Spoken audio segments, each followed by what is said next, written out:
Hoje é o Café com Sêmio de número 172 e o tema é formar médicos para o SUS. Não sei se eu botei exatamente isso na chamada. Agora eu esqueci, mas se alguém lembrar me fala. Foi isso que eu botei? Formar médicos para o SUS? Ou educar para o SUS? Eu não lembro. Me dá uma ajuda aí. Vou botar formar médicos. Edna, Alexandre, para o SUS. Vamos lá. Se alguém puder ver lá na chamada, eu acho que é isso, mas... Bom, mas a ideia é essa, né? Hoje eu queria falar sobre isso que é dito em algumas diretrizes curriculares Juliana, algumas diretrizes curriculares... Algumas não, né? Na diretriz curricular. Isso é muito falado em congressos de educação, a ideia de formar médicos para o SUS, né? É um assunto complexo, enfim, a primeira percepção de quem lê isso aqui é algo politizado, mas eu já aviso que eu não vou politizar absolutamente nada sobre esse assunto. As diretrizes curriculares de 2014, que é a última, se não me engano, ela é clara em relação a isso em vários pontos, né? Formar médicos, o perfil do egresso, o perfil do aluno que sai da faculdade de medicina, ele tem que ser um aluno que ele é formado para trabalhar no Sistema Único de Saúde, né? O número de faculdades liberadas nos últimos anos também tem como objetivo alimentar o Sistema Único de Saúde. E, enfim, também existe um olhar para a atenção primária. E quando a gente fala de Sistema Único de Saúde, a percepção de atenção primária é muito grande mesmo, né? A gente sabe o quanto que a atenção primária é importante, os problemas de atenção primária em lugares mais ermos, e enfim, e a necessidade de médicos na atenção primária. O programa Mais Médicos veio também com essa intenção, que tem uma intenção, né, lícita, né, a ideia é lícita, né, de colocar médicos, enfim, atendendo pessoas no lugar onde não tem médicos. Mas o ponto é o seguinte, né, a gente às vezes entra nessa briga do que é o SUS, né? E a primeira reflexão antes de falar sobre a ideia de formar médicos para o SUS, e o que eu penso desse tema, é falar um pouco do SUS e tentar, na verdade, nessa frase, formar médicos para o SUS, identificar o que há de oculto aí, né? Tem muita informação oculta dentro dessa ideia de formar médicos para o SUS. Primeiro, o Sistema Único de Saúde ele existe de forma burocrática, no sentido de que existe uma descrição, e essa descrição desse modelo de saúde a gente sabe que é utilizada como exemplo em vários lugares do mundo, né? Então, ter uma saúde para todos, né, sendo dever do Estado e direito de todos, é algo realmente interessante, bom, né? A intenção positiva por trás disso é muito bom, e evidentemente que envolve, né, no Brasil, uma população que cresce muito. Se comparar com a França, por exemplo, se não me engano, vou falar um número, mas eu não tenho certeza, se alguém puder checar e me falar aqui se eu errei ou acertei, me falem aqui já online. A França tem 60 milhões de pessoas, mais ou menos, há 100 anos. Essa população, né, não aumenta muito, né? O Brasil aumenta demais. É óbvio que um sistema que progride com um crescimento muito grande de população, ele vai ter também seus problemas, né? O Sistema Único de Saúde ele é relativamente jovem também, né? Eu, quando eu nasci, não tinha o SUS, por exemplo.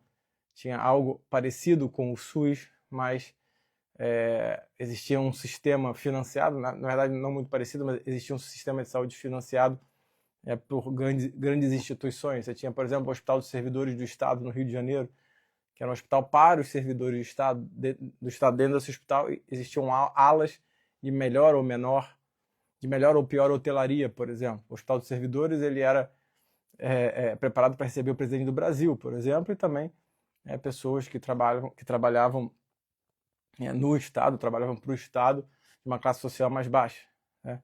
E as pessoas, os indigentes, né, as pessoas que não eram filiadas a nenhuma instituição, que não tinham nenhum emprego, por exemplo, aí tinha os hospitais militares, por exemplo, que também recebiam os militares, mas as pessoas que não tinham ali nenhuma relação com o emprego, elas recorriam às santas casas, né? Então você tinha a Santa Casa do Rio de Janeiro, muito grande, com um serviço muito bom, e existia essa caridade. Então, no final das contas, as Santas Casas, né, que hoje elas recebem verba do SUS, vamos dizer assim, durante algum tempo também elas recebiam verbas, mas elas tinham como objetivo prestar atendimento à população carente. Então muda um pouco a questão de legislação, né? Mas nesse meio, né, nesses últimos 30 anos aí, entra o Sistema Único de Saúde e também aumenta muito a população e a demanda por saúde aumenta muito. E também acontece uma questão na atenção primária, que a atenção primária parece que ela vai entrando em colapso, já que o tratamento preventivo para doenças crônicas, como hipertensão e diabetes, né, ele não dá muito certo. Isso é um problema. Falo isso com base em amigos que trabalham diretamente em âmbito nacional sobre os problemas da atenção primária, e um dos problemas maiores é esse, realmente. As comorbidades que envolvem os diabéticos, os hipertensos, por exemplo, são muito difíceis de serem freadas na atenção primária. Mas o ponto que eu quero falar, quando eu falo de formar médicos para o SUS, é o seguinte. Quando a gente fala em SUS, né, aí vamos cair aqui para o nosso mundo, né, para o mundo de quem está trabalhando, quem está atendendo. Tá? Então eu vou falar agora do que os meus olhos estão vendo, né, do que eu vejo. Eu trabalho com o SUS há muito tempo. Eu fui professor da UFV, da Federal de Viçosa, por quase 10 anos. Eu atendia pacientes pelo SUS. Eu fui médico da UFRJ por também quase 10 anos, e eu atendia pacientes, né, do SUS também, em níveis de atenção diferentes, não atenção primária. Eu nunca fui médico de atenção primária. Eu atendi na atenção secundária e terciária. Hoje eu trabalho num hospital que é uma Santa Casa e que tem, financiamento. Financiamento não, mas ela recebe verba do SUS e ela também recebe verbas, ela é contratada por operadoras de saúde. Então o paciente ele pode ser internado, por exemplo, pela Unimed, mas também existe uma grande ala do SUS, porque é um hospital filantrópico. E olha, o que eu vejo nos meus olhos é que o SUS, eu vou chamar assim, esse segmento, né, o atendimento prestado por uma Santa Casa no interior do Brasil, né, vamos chamar isso de SUS, né, a gente generaliza chamando de SUS, né, mas o atendimento prestado por uma Santa Casa no interior do Brasil, ele em muitas partes funciona muito bem. Se a gente tem um paciente, por exemplo, aqui em Ubá, que tem um diagnóstico de câncer, ele é referenciado via SUS fácil para um hospital em Muriaé, que tem um suporte muito bom e muito grande, né, para o tratamento do câncer, por exemplo. Eu, no hospital que eu trabalho aqui, para paciente do SUS, eu tenho uma gama de remédios e uma gama de instrumentais diagnósticos também, que se assemelham a muitos hospitais privados, né? Isso eu vejo aqui na minha prática, né? Então, se a gente chegar e falar o SUS, sair generalizando, a gente vai errar. Porque o que é o SUS, né? O SUS são as pessoas que trabalham ali. O SUS ele depende de regiões, né? Ele varia muito. É evidente que alguns hospitais, né, do SUS, vamos dizer assim, vão funcionar mal. É evidente que também alguns hospitais privados vão funcionar mal. É claro que hospitais privados eles têm mais recursos de modo geral, mas alguns hospitais do SUS também têm muitos recursos. Mas o ponto que eu queria refletir era o seguinte, né? Quando um sujeito decide trabalhar num hospital do SUS ou num sistema, ou numa rede que envolva o SUS, na atenção primária, por exemplo, ele trabalha do mesmo jeito que ele trabalha na medicina privada, né? Esse é um ponto, né? Você quer ver uma coisa que eu acho bem confusa? Porque que num ambiente de atenção primária, o paciente do SUS, e aí eu estou generalizando, vocês já entenderam isso? Ele precisa pegar uma ficha para chegar, sei lá, chegar às 6 da manhã para ser atendido por ordem de chegada, entende? E aí ele sai de uma outra cidade, sai de outro lugar e fica horas esperando um atendimento que pode sair na hora do almoço. Assim, essa dificuldade de marcar horário, né? Marcar um horário, sei lá, 8, 8h30, 9, 9h30. Tá? Isso não é culpa do SUS, isso é culpa das pessoas que estão ali, entendeu? Você não pode culpar. Por que se zoneia um lugar onde não há uma cobrança, como em alguns lugares do SUS, e essas mesmas pessoas no hospital privado fazem diferente, entendeu? Esse tipo de coisa não pode ser atribuída ao SUS. Por que isso? Né? O jeito de tratar as pessoas tem que ser o mesmo, ainda que a hotelaria mude um pouco, né? Mas o jeito que você trata. Exemplo, eu estou falando isso aqui, mas o meu consultório privado, eu não atendo consultório do SUS hoje em dia, né? Atendi atenção secundária na UFV, quando eu trabalhava lá. Os pacientes eram agendados. Eles ficavam esperando, eles sabiam que iam ser atendidos por alunos, mas eles eram agendados, eles tinham um horário. Atrasava um pouquinho ali, mas não tinha esse negócio de chegar, tem que chegar às 6 e atende por ordem, e, sei lá, o cara fica sendo atendido 5 horas depois, né? O meu consultório privado hoje também é agendado, mas como eu encaixo, acaba que o paciente também espera um pouco, entendeu? Então eu não estou falando aqui que eu tenho uma perfeição na forma que eu atendo, né, nas minhas circunstâncias atuais. Estou dizendo que existem problemas que eles não podem ser atribuídos ao sistema, né? Por exemplo, o médico que faz esquema de horário, que recebe para 20 horas e trabalha 8 horas, e sobrecarrega um plantão que era para ter 5 médicos, tem 3 médicos. Né? Esse problema não é um problema do SUS, é um problema das pessoas. Né? Então, assim, um povo que acostuma com a imoralidade, um povo que não tem a laboriosidade como virtude, né, ele vai transmitir isso para o sistema, e o sistema não pode ser culpado. Né? Isso é muito simples, esse é o ponto. Né? Esse é o ponto de reflexão que eu trago para essa questão do SUS. O outro ponto é a questão de formar médicos para o SUS, né? Essa discussão de eu vou formar médicos para o SUS. Isso me incomoda demais, né? Porque a função da educação, né? Um educador, ele não tem que formar um sujeito para uma determinada função técnica, num determinado local. Ele tem que educar o sujeito para ele ser elevado à máxima potência que ele pode, para conversar com tudo que se fala na sua profissão, do ponto de vista técnico e extratécnico no mundo todo. Né? Então, resumindo, esse aluno, esse rapaz, essa menina que entra na faculdade de medicina com um horizonte limitado, é óbvio, pela própria idade, ele não tem que ser catequizado para trabalhar no SUS. Não é isso. Ele não tem que ser treinado exclusivamente para trabalhar no SUS. Ele tem que ser treinado para alcançar o máximo da educação médica que existe no mundo, né? Com as suas derivações técnicas e extratécnicas. Ele tem que ser elevado. A gente tem que entrar na cabeça dessa pessoa, no coração dessa pessoa, e levar a máxima potência para que ela decida livremente, depois de formada e educada, retornar ao ambiente e então ser inserida ou se inserir no mercado de trabalho em diversas esferas do sistema público, privado, enfim, público, já que eu estou falando do SUS, e possa então ter uma avaliação crítica do que está acontecendo, e não sendo apenas uma ferramenta. Quando você fala que você vai educar uma pessoa para determinada função, a impressão que dá é que você reduz essa pessoa à própria função, quando na verdade a educação ela não tem esta função especificamente, né? A educação ela é, de fato, você implodir o que tem dentro da pessoa, dar a ela um novo interior intelectual, né, que ela não alcançaria se ela não tivesse tido contato com esse educador, para que ela depois volte para onde ela quiser, né? E ela volte plena e com um horizonte, né, ampliado, né? Como se o mar, pensando no mar sem margens, né? Aquele mar não tem uma margem, não tem uma limitação, para que ela possa voltar e atuar, que seja num posto de saúde, mas não que ela tenha sido criada para seguir ali, né, como, sei lá, com um tapa-olho para fazer aquilo ali, né? Não, ela tem que ser criada para o mundo, né? Então essa ideia de formar médicos para o SUS tem esses elementos ocultos que me incomodam bastante, né? Não acho que você tenha que formar médicos para o SUS, você tem que formar médicos. E existe uma tradição na formação de médicos.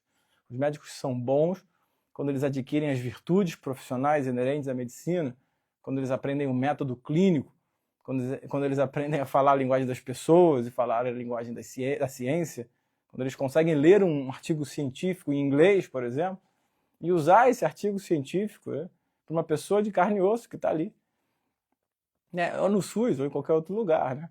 Inclusive, isso pode ser um grande antídoto para essa fadiga moral que tanto nos incomoda, né? Esse tal do burnout, né? Porque quando você tem o seu horizonte limitado, né, por uma função pré-determinada para você, é evidente que você não consegue dar um passo para trás e enxergar aquilo do jeito que é, né? Você fica ali, né, partidário, né? Partidário.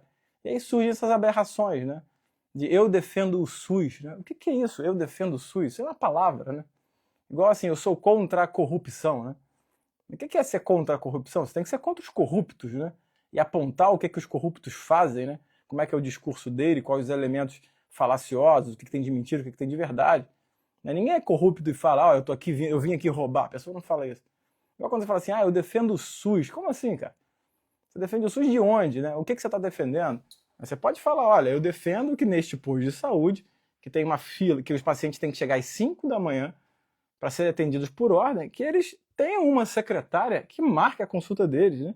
Que eles possam agendar a consulta e que o sujeito, o senhorzinho, a senhorazinha, eles possam chegar às 10 horas para serem atendidos, sei lá, 10h15, 10h20, 10h30, que atrase um pouco. Mas não pode ser assim, né? Chega atendido por ordem e o sujeito, para ter um atendimento médico, ele fica um dia inteiro sem comer, enfim, parece que é um favor que está sendo feito, né? De fato, o atendimento médico nunca é um favor, né? Ninguém atende por favor, o médico não pode fazer isso. O médico não atende ninguém por favor, né? Ainda que ele não cobre a consulta, ele está entregando algo de muito valor, né? Que é o quê? A sua capacidade de ouvir, de examinar e de traçar um prognóstico, né? De traçar, na verdade, uma propedêutica, melhor dizendo.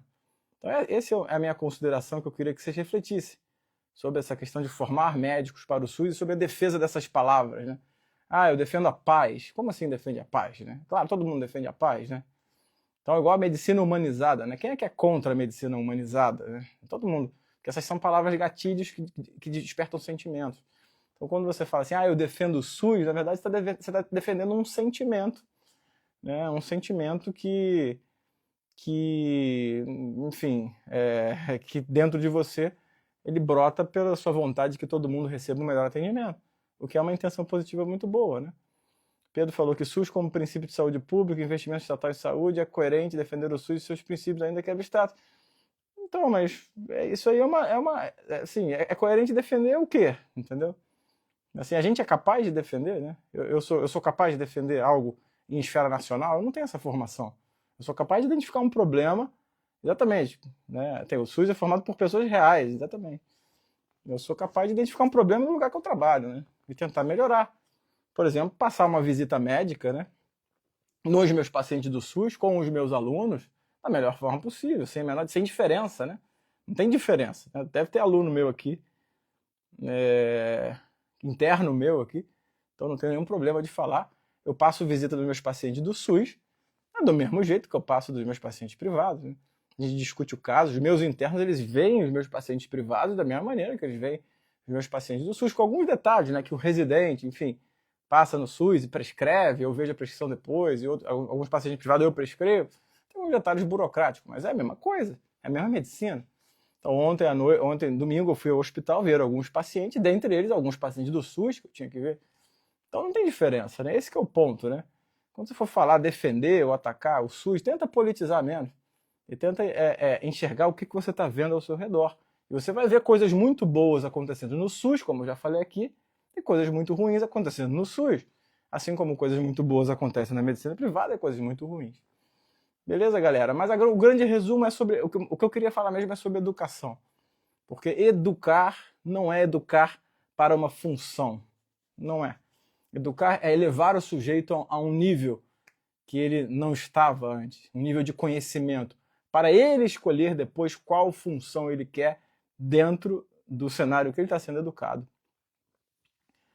Aí o Pedro falou, sim, mas além das pessoas existem instituições, legislação, política pública, programa, as pessoas não agem muito. Mas as pessoas não agem num limbo. Não, é claro que existe, né? Existem instituições de legislação política pública, claro. Mas eu não sou capaz, por exemplo, de julgar isso aí, né? Eu não posso defender nem acusar essas coisas, porque eu não tenho o menor conhecimento de saúde pública. Meu conhecimento de saúde pública ele é restrito ao que eu estudei na faculdade. Eu nunca trabalhei com isso. Se eu tenho alguma noção, é uma noção empírica do que eu vejo, entende? Beleza, galera? Um abraço a todos e até o próximo Café com Sêmio. Alguns lembretes. A gente também tem no Café com Sêmio, se você acessar nas plataformas como Spotify, Deezer, vocês vão ver que tem o podcast Medicina Intuitiva, tá? Que é uma outra pegada, não é o Café com Sêmio, é o podcast Medicina Intuitiva. E na quarta-feira será o segundo episódio, que vai ser sobre a saúde mental dos estudantes de medicina, então fiquem atentos. Um abraço a todos. Inter.